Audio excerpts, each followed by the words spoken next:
ನಮಸ್ಕಾರ ಅಭ್ಯರ್ಥಿಗಳೇ, ಪಾಲಕರೇ, ನಮ್ಮ ಚಾನಲ್ಗೆ ಸ್ವಾಗತ. 2025ನೇ ಸಾಲಿನ 3ನೇ ಸುತ್ತಿನ ಕೌನ್ಸ್ಲಿಂಗ್, B.Edನ 3ನೇ ಸುತ್ತಿನ ಕೌನ್ಸ್ಲಿಂಗ್ ಆರಂಭವಾಗಿದೆ. ಇಲ್ಲಿ ನೋಡ್ತಾ ಇದ್ದೀರಿ, ಆಪ್ಷನ್ ಎಂಟ್ರಿ ಕೊಟ್ಟಿದ್ದಾರೆ ನಿಮಗೆ. ಅದರ ಜೊತೆಗೆ ನೀವು ಯಾವ ಕಾಲೇಜುಗಳಲ್ಲಿ ಎಷ್ಟು ಸೀಟ್ ಇದಾವೆ ಅಂತೇಳಿ ನೋಡ್ಕೊಳ್ಳಿಕ್ಕೆ ನಿಮಗೆ ಸೀಟ್ ಮ್ಯಾಟ್ರಿಕ್ಸನ್ನು ಕೂಡ ಕೊಟ್ಟಿದ್ದಾರೆ. ಈಗಾಗಲೇ ನೀವು ಏನೋ ಒಂದು ಸೀಟ್ ಮ್ಯಾಟ್ರಿಕ್ ಇದನ್ನು ಮಾಡಿದಿರಿ, ಆಪ್ಷನ್ ಎಂಟ್ರಿ ಮಾಡಿದಿರಿ, ಅದರಲ್ಲಿ ಚೆಕ್ ಮಾಡ್ಕೊಳ್ರಿ. ಸೀಟ್ ಇಲ್ಲ ಅಂತಂದರೆ ಅದನ್ನು ತೆಗೆದು ಹಾಕಿ ಹೊಸ ಕಾಲೇಜುಗಳನ್ನು ಎಂಟ್ರಿ ಮಾಡ್ಕೊರಿ.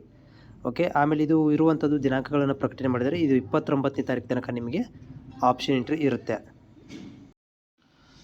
ಸೊ ಇಲ್ಲಿ ನೋಡ್ತಾ ಇದ್ದೀರಿ ಸ್ಕ್ರೀನಲ್ಲಿ, ನಿನ್ನೆ ಏನು ಮಾಡಿದಾರಪ್ಪ ಅಂತಂದರೆ ಇವರು ಒಂದು ಸೀಟ್ ಮ್ಯಾಟ್ರಿಕ್ಸನ್ನು ರಿಲೀಸ್ ಮಾಡಿದ್ದಾರೆ. ಮತ್ತು ಆಪ್ಷನ್ ಎಂಟ್ರಿಗಳನ್ನು ಮಾಡ್ಕೊಳ್ಳಿಕ್ಕೆ ಸೀಟ್ ಮ್ಯಾಟ್ರಿಕ್ಸನ್ನು ನೋಡಿಕೊಂಡು 29ನೇ ತಾರೀಕಿನ ಒಳಗಡೆ ನೀವು ಆಪ್ಷನ್ ಎಂಟ್ರಿ ಮಾಡಬೇಕು ಅಂತ ಹೇಳಿದ್ದಾರೆ.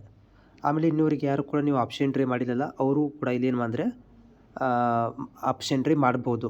ನೀವು ಮರ್ತಿದ್ರಿ ಅಥವಾ ಹಿಂದಿನ ಟೈಮಲ್ಲಿ ಮಾಡಿರಲಿಲ್ಲ, ಅವರು ಕೂಡ ಮಾಡ್ಕೋಬೋದು. ಆಮೇಲೆ ಈಗಾಗಲೇ ಅಪ್ಲಿಕೇಶನ್ ರಿಜೆಕ್ಟ್ ಆಗಿರುವಂಥವ್ರು, ತಿರಸ್ಕೃತಗೊಂಡಿರುವಂಥ ಅಭ್ಯರ್ಥಿಗಳದ್ದು ಕೂಡ ಈಗ ಮತ್ತೆ ಡಾಕ್ಯುಮೆಂಟ್ ವೆರಿಫಿಕೇಷನ್ ಮಾಡ್ತಾಯಿದ್ದಾರೆ. ನೋಡಲ್ ಸೆಂಟರಿಗೆ ಎಲ್ಲ ಒರಿಜಿನಲ್ ಡಾಕ್ಯುಮೆಂಟ್ ತೊಗೊಂಡು ಹೋಗಿ ಆಪ್ಷನ್ ಎಂಟ್ರಿ ಅಂದರೆ ನೀವು ಜಾಯ್ನ್ ಆಗ್ಬೋದು. ಇವಾಗ 3ನೇ ರೌಂಡಿಗೆ ನೀವು ಜಾಯ್ನ್ ಆಗ್ಬೋದು. ಯಾರ್ದು ರಿಜೆಕ್ಟ್ ಲಿಸ್ಟಲ್ಲಿ ಹೆಸರಿದೆ ಅವರುಗಳು ಏನು ಮಾಡಬೇಕು, ಅಥವಾ ನೀವು ತಿದ್ದುಪಡಿ ಮಾಡ್ಕೋಬೇಕಿತ್ತು ಅವರುಗಳು ಈಗ ಮತ್ತೆ ಡಾಕ್ಯುಮೆಂಟ್ ತೊಗೊಂಡು ಹೋಗಿ 29ನೇ ತಾರೀಕಿನ ಒಳಗಡೆ ಹೋಗಿ ಡಾಕ್ಯುಮೆಂಟ್ ವೆರಿಫಿಕೇಷನ್ ಮಾಡಿಸ್ಕೋಬೇಕು. ವೆರಿಫಿಕೇಷನ್ ಆದಮೇಲೆ ಆಪ್ಷನ್ ಎಂಟ್ರಿ ಮಾಡಬೇಕಾಗತ್ತೆ.